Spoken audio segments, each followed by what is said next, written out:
So my name is Christian Williams. I was born and raised in Charlotte, North Carolina.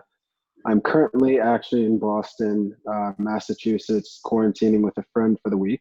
I went to MIT and studied computer science.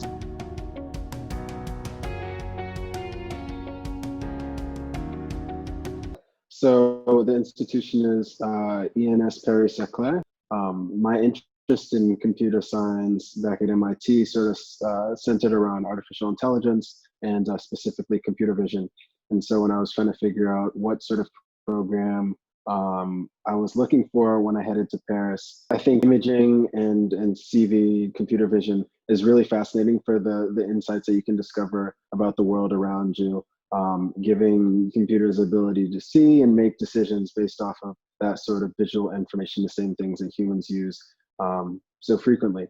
The group's working with this startup called Planet Labs out of SF, and there's another startup, I forget what it's called, also in France, that has a huge fleet of satellites orbiting around the planet. And so what they're working to do is to create a 3D reconstruction of the planet, so that with this 3D reconstruction, if you take sort of a snapshot of the Earth in different points in time, you can see different things that change. And so using this change analysis, they can detect things such as whether it's disasters and help with relief or disaster prevention, looking at the stocks of different resources.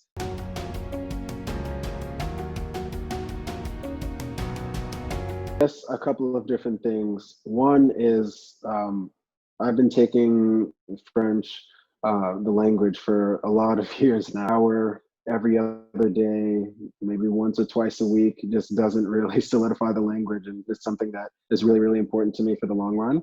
I know a lot of peers who did traveling and stuff during their college experience. I played basketball at MIT, and so it's very difficult to try and take a semester abroad or travel anywhere just because I was training basically year round. And so after MIT, I was thinking about trying to do something overseas. And when I heard about Fulbright's potential as an opportunity to have an experience in Paris, I was like, this is something that I can't pass up. I mean, definitely my research. I'm really excited to dig into that. I also discovered that there's this jazz academy. I grew up playing classical, but took some jazz piano early in high school, and then got busy, and so that sort of fell off. But would love the opportunity to be in that academy.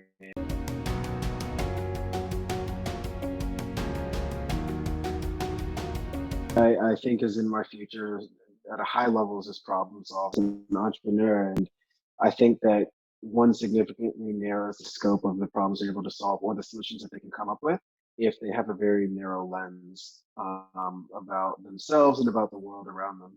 And so continuing to get other perspectives, the intercultural experience allows you to broaden your lenses and not only create solutions in the context that you're already sort of familiar with, but also broaden the sorts of problems you can solve to a larger context.